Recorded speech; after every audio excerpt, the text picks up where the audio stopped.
secure neighborhoods. The weekend assault in the capital, Kabul, and elsewhere left over 50 people, including 4 civilians.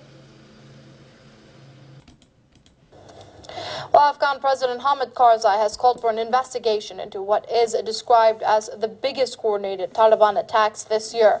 Karzai says intelligence failures on the part of the US-led forces allowed the militants to sneak into the most secure neighborhoods.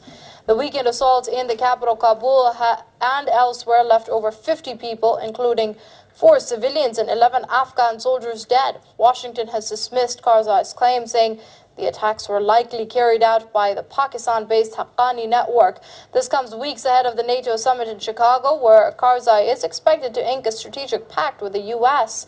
Meanwhile, the U.S. is reportedly gearing up for a major offensive in the war-torn nation. Reports say the U.S.-led spring offensive will be in the regions that control the main access routes into Kabul. Joining us now from studios in Washington is author and historian Dr. Webster Griffin Tarpley. Many thanks for joining us here on Press TV, Dr. Tarpley. Now, how much of an impetus would Sunday's events provide for the U.S.-led forces, for their own spring offensive, which is being described as a major one in Afghanistan? Well, this is a kind of a mini Tet, something like the Tet Offensive in Vietnam in the early months of 1968, but on a much smaller scale. And it shares with Tet the idea that the main results here are political rather than military. Militarily, these 7 attacks, 3 in the capital, Jalalabad, Gardez, a few other places, these have not been militarily very successful. Politically, they've been extremely successful. And it raises once again here in the war-weary American people, what is the point of all this? The standard answer is that it's to prevent Al-Qaeda from gaining a base. But of course, the US and the British have been helping Al-Qaeda to take over large parts of Libya as a base, or Somalia if they want that. So this really doesn't amount to anything.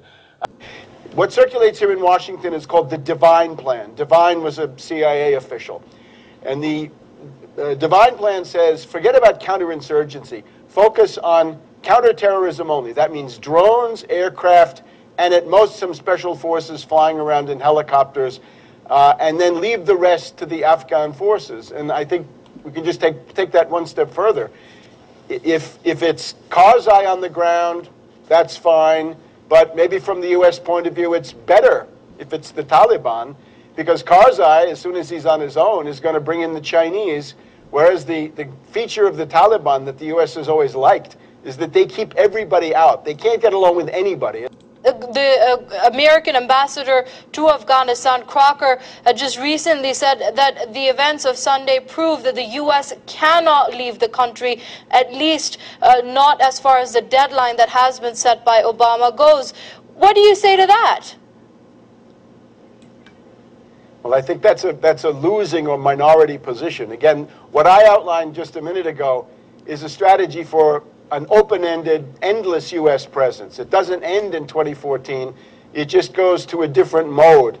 And it keeps Afghanistan in a perpetual state of low-intensity guerrilla conflict where no oil pipelines can be built, no natural gas pipelines can be built, no railroad from India to Europe can be built through the Khyber Pass. It remains a kind of a dead zone of economic development. Well, the Afghan president wants to launch an investigation into Sunday's attacks. What would you say has prompted this, considering serious intelligence failures have taken place before in the course of the U.S. occupation? I think he may be onto something. I think he is probably right that there are intelligence factions on the U.S. side that wanted one or more of these things to happen for reasons that it may be hard to reconstruct from afar or from the outside. But I think there's every reason to investigate this. And the statements, of course, from the State Department go right into the circular file. This is simply the big lie as practiced at Foggy Bottom. The sad thing is that we have no peace movement left here in the United States. Under normal circumstances, a peace movement would be able to say, all right, this is enough now, get out, get out. since the foundations here control the peace movement and the foundations are supporting Obama's timetable and his benchmarks, so to speak, there's very little popular resistance. It may well be that in NATO countries that are participating in this adventure, that there'll be a backlash. Maybe France might be one. Who knows what could happen there? Or some other NATO countries. And if they begin to leave, that could also accelerate the departure. Anything that's signed by Obama and Biden, I think, is not worth the paper that it's written on, especially if it's a pledge to Karzai, whom the U.S. has barely tolerated all these years. Hello everyone, welcome to Global Government News. Today is Wednesday, April 18th, 2012, and I'm Darko. My website is ggnonline.com. That's ggnonline.com, and on YouTube it's ddarko2012 and 2013. I'm not sure how you feel about Webster Tarpley. You can go either way with them, but I thought I included in there because there's a lot of news with Afghanistan, a lot cooking over in that part of the world. A lot of parts of the world, but right now that's the focus. And you have the NATO Summit coming up in Chicago. It was the NATO Summit, but they were expecting a lot of protesters and stuff like that. So actually, I came to find out that it did really get split up. I thought that it just canceled it in Chicago, the whole thing. But either way, it says G8 Summit is to be held in Camp David, Maryland on May 18th and 19th. It will occur alongside the NATO Summit, likely generating an unusual amount of attention, positive and negative. Well, I wonder how much more than the other, right? But it was previously scheduled for the McCormick Place in Chicago. So, yeah, but remember this article, Hillary Clinton promotes 22nd century NATO ahead of Chicago Summit. So, just briefly, it says NATO was formed 63 years ago, supposedly as a counterbalance to the Soviet Union in the Central Europe. It says 21 years after the disappearance of the USSR, the world's sole military superpower and its Secretary of State are promising its continuation and growth into the 22nd century and beyond. So they want a global army, basically. And remember that both sides were created by the same entities, the same interests, invested interests, I guess you can put it. But it says here, by way of belated acknowledgement that the main purpose of NATO's war in Afghanistan was to build an international integrated expeditionary military force. There are 50 nations contributing soldiers, equipment, artillery, and aircraft for NATO's International Security Assistance Force for future wars. Clinton said that the Chicago Summit will enhance the Allies' commitment to joint exercises and training programs that deepen the habits of cooperation. And that's cooperation they have developed through their hard, diligent work together in Afghanistan. So, moving on, did the U.S. expect Taliban attacks? We just saw that in that Press TV video, basically saying that, yes, they did. So, it goes on, it says that the news today is all about Australia leaving Afghanistan earlier than planned, or so the Prime Minister says, but there are several cross currents taking place in the still continuing war. It says while allies are deserting NATO, others have already pulled out. The U.S. remains invested in the current timetable, which calls for troops to leave in 2014. But it goes on and says not only that, but there are suspicions that the withdrawal from Afghanistan is not any different than the United States withdrawal from Iraq that has left a significant presence in that country as well as a large US-NATO military base. So in order to achieve this continued presence, there are those who believe the violence in Afghanistan is actively being encouraged by the United States and NATO. Blogger Stephen Lenman says the U.S. wanted Taliban attacks to happen in Kabul. He says in an interview on RT News channel, he pointed out that the United States is building huge bases the size of cities in both Iraq and Afghanistan. The U.S., he claims, really has no intention of pulling out. So again, with the sexual innuendo. So yeah, even if they did decide to pull out, there'd be numerous private contractors in the Afghan area. And it goes on and says that mercenaries would remain to do the bidding of those who continue to wish the war to be waged. It says here the global power elite has something of a stranglehold on reporting worldwide and owns much, if not all, of the major media. It says what is reported usually serves the purpose of the owners. In this case, those who are prosecuting the war in Afghanistan are doing so at the behest of an elite that seems to want to consolidate world government. Afghanistan seems to be standing in the way, and of course we have all these aggravations as far as the slaughter of Afghan civilians by the crazed lone serviceman who wasn't alone. Remember, we've already gone through that and proved that he wasn't alone, but they're going to try him as an alone gunman. And recent episodes involving the defilement of the Quran, now the Taliban has struck. And finishing up, on the other hand, those in charge of American policy can use the attacks to claim that the native military and civilian forces in Afghanistan are not ready for that planned 2014 drawdown of NATO and American troops. And it goes on and says that this individual, Lenman, believes that the U.S. military-industrial complex intends to keep the war going for as long as it can.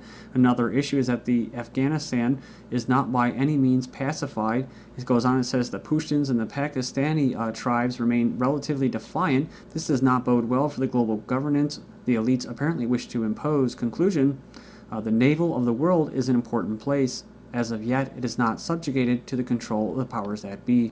And I'm not going to go through these articles here, but just here are some headlines of propaganda that are going on by the AP and whatnot. US-NATO ready plan to hand off Afghanistan combat. And we have Karzai wants at least $2 billion a year from the United States after it withdraws its troops in 2014, supposedly, right? Rasmussen urges NATO members to fund Afghan army after 2014. I found this as NATO employing slave labor in Afghanistan. This is according to U.S. State Department documents, so you got to take it with a grain of salt. It says now appears yet again the American-led NATO military force station there is not just part of the solution, but also part of the problem. Well, they never went there for a solution, and they've always been part of the problem. And it's not really a problem, it's business. And just briefly, from April 18th, 2012, Chicago Summit, NATO to complete domination of Arab world, and if you go back to Wednesday's video, remember I mentioned that term, Eurabia, and this is what it has to do with, is actually bringing in Arab countries such as Tunisia, Morocco, Jordan, into the EU, so they'd be having the same rights as European Union states, which, if you can call them that. You know, these technocrats that are in charge of the EU, you know, they're elected. It's so democratic, right? Prime Minister Turkey may invoke NATO's Article 5 over Syrian border fire. Remember, this is that R2P policy, or basically responsibility to protect, and it uses the guise of a humanitarian crisis in order to de facto invade a country or have a regime change. And I've mentioned this a month ago, and it may have actually expired. But either way, it says in a statement that may be interpreted as the harshest response yet to the escalating 13-month-old Syrian crisis, which was, you know, overwhelmingly, we know this, that it was staged and provocateured and fomented by the West. So Turkish Prime Minister, who is also on the bandwagon for the West and works pretty much represents them, for the first time on Wednesday raised the possibility of calling on the NATO military alliance to protect Turkey's border against incursions by Syrian forces. This is the original article. It says NATO's right to collective defense does not require the UN to pass a resolution authorizing such an intervention, but it would be desirable to have the UN on board if NATO decides to take military action. And remember, they put this deadline, the Kofi Annan deadline, on Syria ceasefire, which was never going to happen, remember, because I said that the rebels are actually being funded by the West to foment this unrest. So they basically want the Syrian regime to come to its knees, because they're much like Afghanistan, where they said, what? They're not in the hands of the global elites yet. So basically, the Syrians, when they were leaving the country just to get out of that mess, that hellhole, where were they going? They were going to Lebanon. They were going to different places, everywhere but Turkey. Then all of a sudden, when they put this deadline on them, just in the past couple of weeks, bam, they went near the Turkish border, and now they have what looked like, to me, FEMA camps, basically, set up. And, of course, you're going to have what coming? You're going to have EU keen to send UN monitors as fighting halts in Syria. Then in Syria, send in the mercenaries. And they're actually serious about this article from the Examiner to send in mercenaries. And then we have Angela Jolie. So we're going to have her also, basically High Commissioner of the United Nations Refugee Agency, rolled out there, you know, spewing out the propaganda that needs to be put out there, basically to win support. But it says here, Russian warships to patrol Syrian coast, and it goes, they're going to be patrolling off the Mediterranean, says military officials. And it says here, Iranian army sends notice to U.S. destroyers in Persian Gulf. We notified the destroyers that they should stay away from these areas in the Gulf, and our notification was accepted, says Salih.